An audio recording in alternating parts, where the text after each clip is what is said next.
welcome back to Weird Soda for Life. Today I'm sitting with Love Potion number 5. Or is it him? Sitting next to me, some people call him the Space Cowboy, some people call him the Gangster of Love. I call him Mr. Weird, and also my spouse. Say hello! Hello! You may be wondering why he's on the channel. I did mention last week that we were going to try a love potion, known to most people as an energy drink. But before we get started with this, have you ever dabbled in alchemy before? No, I can't say that I actually have. Huh. Well, how disappointing. Yeah, it's what it is. It is what it is. So there's not a lot to talk about with this love potion. It's put on by a company called Boston America.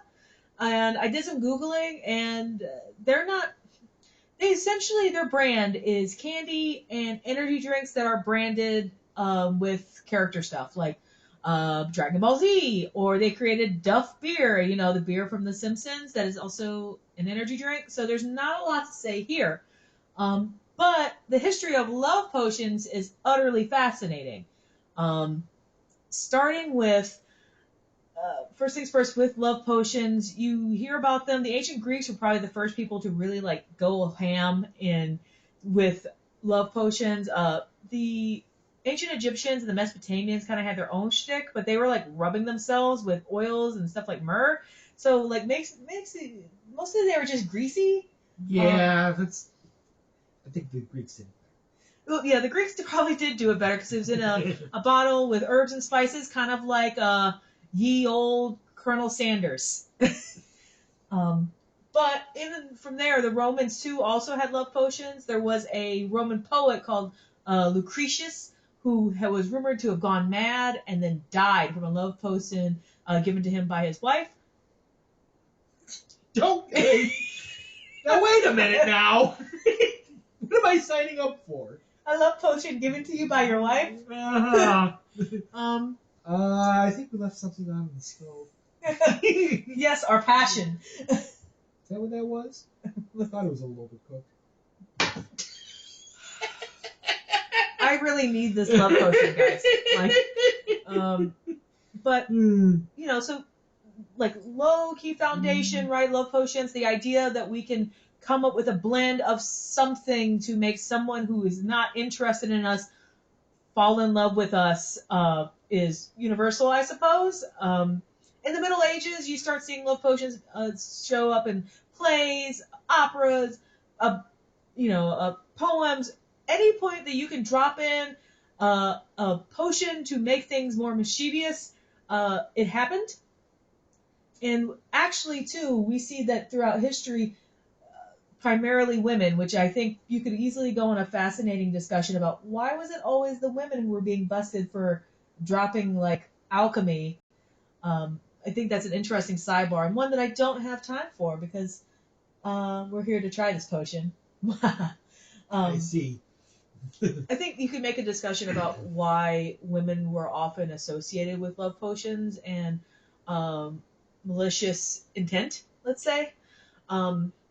Especially women who are single. So yes, I'm getting into the whole witches thing, but even by the 17th century, we're still seeing this idea of a love potion.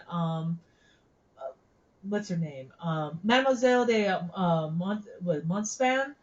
She was the mistress of Henry XIV, and it came out in a trial, supposedly, that she had been doctoring Louis XIV's meals for decades with bats and rats and toads and other things that made love potions, and she was busted, so to speak, by a female sorcerer that got burned the next year. I didn't know this. You're like, oh. Okay, I got you into. Good story. I don't know. But so this idea that so as we talk about love potions and we think that's in the past or that's fantasy, I mean even up to the 1600s we're still seeing it, and today too. Me personally, when I think of a love potion, I think of alcohol because it is a drink that I give you, so maybe you love me. I think of Love Potion number 9 by the Drifters. Oh, I think it's the drift. Yeah, it's the drifters. I don't know. I think that's right.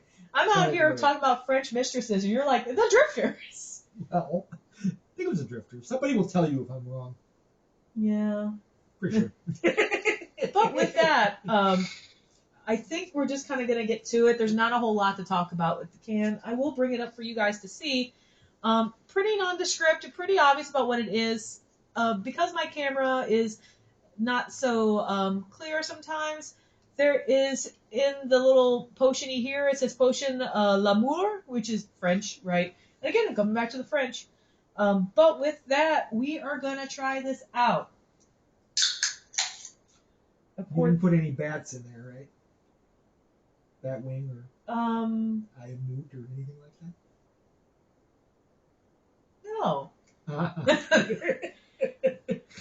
No, unfortunately, no bat wings here, but things including water, high fructose corn syrup, citric acid, ginseng, potassium benzoate. So really, it's our own unique herbs and spices for us as well. Oh. Let's see. I don't know if that really smells like too much of anything, but I'm gonna pour. Ooh, there's a light pinkness here. I'll pull that up to the camera in a second. But before we try it, do you smell anything like unique about this at all? Huh. Yeah, you seem to be better at identifying scents, but I feel like I smelled this before. Okay, straight up, I think this kind of smells like a Red Bull. Oh, maybe. Like it's got that weird, like tart, artificial. Yeah, maybe. Yeah. But I did say I was gonna hold this up. It is a light pink, which I guess if you're gonna at least half attempt to do this. But with that, thumbs up. Sure.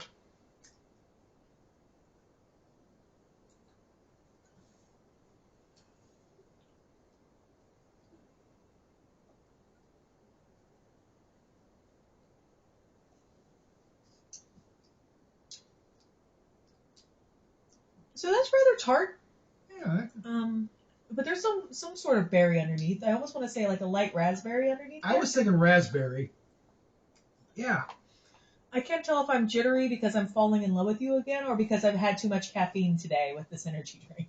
Well, knowing how much caffeine you take. And this is why our love must end. I didn't come here for this, but the bar was super low for me.